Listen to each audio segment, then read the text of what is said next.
Protoss too. I mean, just watching the way he plays, not just in individual leagues, but also in like the team leagues, where Tasia obviously is an incredible anchor for Liquid in that regard.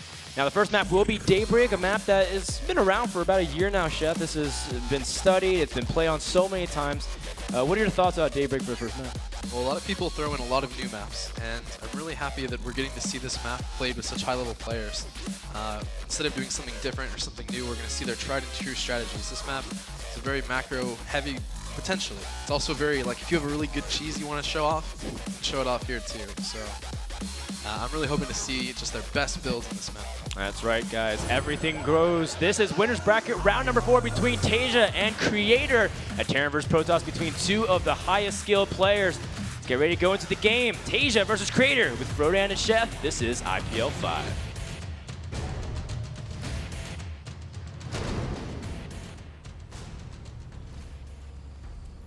Over here in the bottom left corner, the red Terran player, winner of Assembly, DreamHack, and an MLG Arena, all within a span of 3 months. One of the top Terran players in the world, he is. Yeah. Liquid Tasia.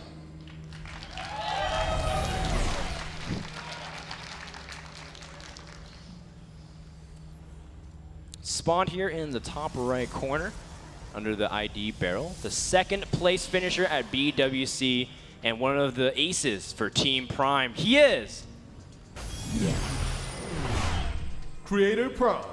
Whenever you say someone spawns somewhere, I always think of Zerg. Just can't help it.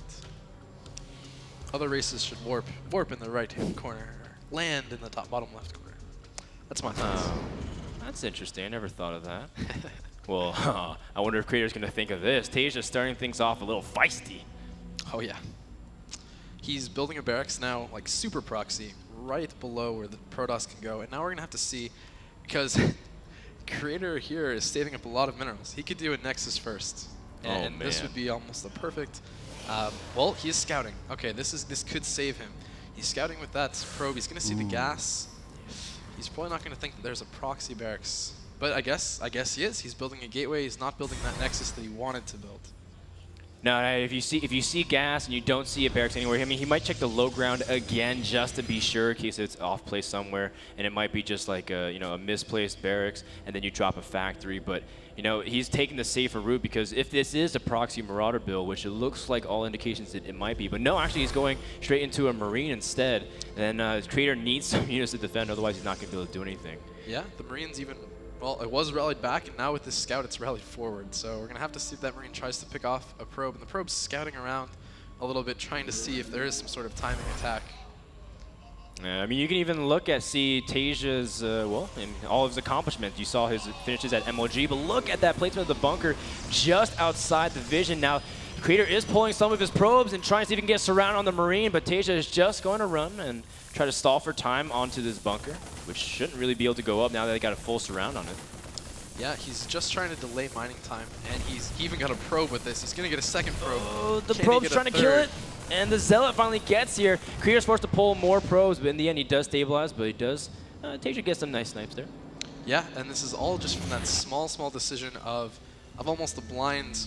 Well, he was going to Nexus first, and then, well, I can't Nexus first. Otherwise, he would have lost much more, even the game. So then he has to do this late gateway. And now, instead of a standard game, Tasia's going to be ahead. Maybe not by much, but again, if you look at workers, it's 19-19. And with mules, that puts the Terrans slightly ahead.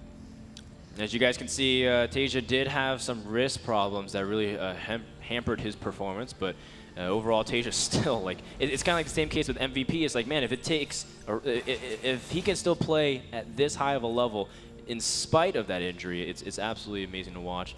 Like you said, Chef, Tasia does have that ability to just make it seem like he is the best Terran when he's playing on top of his game. He does have 100 gas, though, and I'm really interested to see where he's going to take it from here, because he hasn't really, made too many SCVs. He was really trying to focus on that pressure, and he did lose a lot of resources, too, in terms of, not being able to keep up in macro compared to his opponent. Yeah, cut SCVs a little bit to get that barracks probably a little bit earlier, and we're seeing a bunch of barracks, 2 more being thrown down here, even before that command center lands the expansion. So it kind of seems like it's going to be Probably something to do with the Marine timing here. He is going ahead and throwing down a reactor on his factory, and there is no starport around that I can see, so maybe it's going to be some sort of Marine Hellion. That sounds kind of like a weird sort of style, I suppose, but he's probably actually just going to lift the barracks over onto the reactor, now that I think about it. But either way, a lot of Marines, a lot of early pressure, and maybe even trying to snipe this Nexus from Creator. Well, we'll see what Tasia chooses to do if he chooses to pressure off of, well, whatever bio he has at the moment. Tasia, of course, he's not a mech player at all. In fact, most Terrans aren't. He's the one who really likes having bio control the map. Meanwhile, Creator, he's got a lot of stuff going on for him. He's got a nice amount of tech coming out. And as you saw in the lower third just a couple moments ago, his biggest accomplishment was winning WCS Korea, which in itself feels like he won the BWC already. And then on top of that, he placed second. He also won TSO4, which was a nice, hefty online prize. Very nice tournament. Very nice tournament indeed.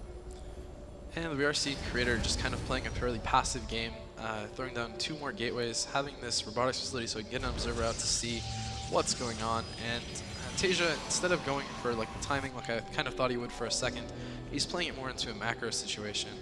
Just getting a starport, he's going to lift that over into the reactor. He'll probably have a couple of medevacs and maybe move out at this +1 timing that he's getting instead. Yeah, you know, the first couple of medevacs provide a very nice, you know, comfort zone for Terran where they can kind of pressure, whether it's just poking up the ramp, you know, and trying to force a lot of force fields and backing out, and you can drop the main at the same time, especially with Protoss trying to take a third base, if they want to take a third base at all. The third is pretty separated from the main, so if you can split the Protoss forces and make them force them to make bad decisions, then you can really take advantage of that. But I think Creator is just going to play very reactive from here. He sees, well, the tech lab is still going on the barracks, you know, and he sees that medevacs are about to pop out too. So Creator Prime naturally will be a little bit more defensive now that he has a feeling of timing. One of my favorite things about watching Tasia play is he always gets the observer. I'm really curious. Well, it runs right into the turret there, so I guess he gets it there. But I was curious if he would scan to do it too. Well, there's another observer too, and Creator does see the move out timing. Great spot from Creator. Now he just has to make sure to split appropriately. If he sees any kind of, you know, if he sees only 1 medevac instead of 2, if he sees no medevacs at all, has to be very cautious. He is at a very vulnerable time when Colossus is not out yet. Robotics Bay is finishing up, and this is a classic opportune move-out time for Terran. Even despite the fact that Tasia opened up unconventional, the 9.5 minute, 10-minute medevac poke is still prevalent timing. Impressive. Indeed, I feel like he wants to wait to engage until he gets +1, and it's about 10 seconds away, but he found this really, really nice timing to pick up those sentries, and he took it. Wow, how can you make how can you make calls like that? It's so sick. I think I can just attack these. He's just like get no force fields off. I don't know, that's a Tasia call. That was beautiful. He does this all the time. It's that 6th star sense, I feel like, where he's able to make that judgment. Although, I mean, Creator Prime could have easily dropped the force fields and trapped all the bio and killed everything. But overall, Tasia, I mean, he is that kind of player. He's aggressive. He knows how to capitalize on mistakes. Very well done. Now he's getting up for a 3rd command center while Creator Prime still feels a defensive position. A lot of times what players will do there is they'll just show their units, and they're looking for a reaction. They'll see if the Protoss adjusts because they see the units. And if the Terran kind of moves their units around a little bit and still sees no reaction from the Protoss units, then they try it. Then they say, okay, well, maybe you aren't paying attention. Maybe you don't have these units highlighted. Maybe you don't see my units, even though they're right here. And then that was when you decided to go for it. Yeah. And it's like a second momentary decision too, right? And it's like, it's not even necessarily that Creator wasn't paying attention the whole time. It's just that he took his eyes off for like half a second to macro, like place a pylon. And that was his downfall. Well, 3 sentries is a nice reward for Tasia, taking small implicit advantages, like getting his command center a little bit earlier and keep you up in macro. But Creator Prime, I mean, he's got great late-game army control. That's something that he excels at, especially when he has upgrades, and it just becomes like his unstoppable Protoss force. But he is going to play a little bit behind economically if Tasia can get this 3rd command center pretty safely. Yeah, the 3rd Nexus is coming up, and Tasia is kind of actually moving out for more pressure with even 1 Viking, a bunch of medevacs, and a huge Marine Marauder army. If you look at upgrades, Creator isn't quite at 1-1, and Tasia's just about at 1-1. He's at 1-0, so there's a slight upgrade advantage here for Tasia. We're going to have to see if he tries to do something with it, if he tries to harass the multiple areas. Looks like he's just sending his whole army here. Maybe he thinks that he can engage this army if he gets a good position here. Yeah, I mean, there's not much force fields because he killed off sentries. He can try to engage and split, and there's only one Colossus, really, so you just have to avoid clumping all of your Marines together. Look at that. Taeja's to be able to slice right in and take out the Colossus, and Creator Prime's in a lot of trouble because there's a lot of Minifacs. There's 5 Minifacs healing. Stalkers don't have good DPS at all, especially with no support AoE. This can just straight up kill the game. GG! Wow! Tasia, man. That's Tasia. Good lord, someone stop this guy. The Tasia just finds opening after opening and just exposes Creator Prime, and it's that Tasia factor. It's the Tasia effect, man. I really wasn't sure which way that fight was going to go, but Tasia seemed to have 100% confidence that his Marines and Marauders would come out ahead. I figured, well, maybe they'll come out ahead, maybe they won't kill him. They just killed him. That was really sick. No, it makes sense too, I think, because he saw a third Nexus, he saw that he was going Colossus, and you know, he even got a peek at the double forge and says, you know, I killed sentries, how can you afford so many units and squeeze out enough defense in order to keep your third safe? I think overall Tasia, again, like you said, feeling out his opponent, if he sees an opening, he takes it. You bet. Absolutely. So game number 1 goes to Tasia. It's still best of 3 guys for this round, but I mean, Creator Prime, let's see what map he chooses. It's going to be Ohana. It's a pretty good map choice. It's an interesting map for PvT. We already saw it last game with Naniwa and C.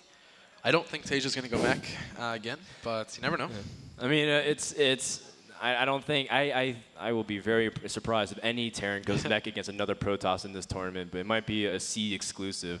But it'd be cool to watch. I would like to see how Tasia does it, but Tasia's more of that, you know, like I want to be mobile, I want to be everywhere, I want to have the ability to, you know, use small packs of buyout to gain large advantages. So whenever we were watching C, I tried really hard to say, look and see. Oh, see this, see that. Did you notice? No, I didn't notice, man. That's too high level for me, man. Your English is not my first language, so you got me there. We'll see next time. Oh man, the bad puns. Yep. Well, Tasia, do you have any puns for Tasia, man? Nope, I got nothing. I don't know, do you even know what Tasia means? It's obviously a Korean name. I think it's very close. I could be horribly wrong. I think it has something to do with Prince or something like that. Like the Prince of, well, I mean, just it's general similar. Prince. But I don't know. I'm probably horribly wrong. Well, if MVP is the king of Terran, I would definitely say Tasia is the Prince of Terran. Looks like we're getting ready to go into game number 2 on Ohana between Tasia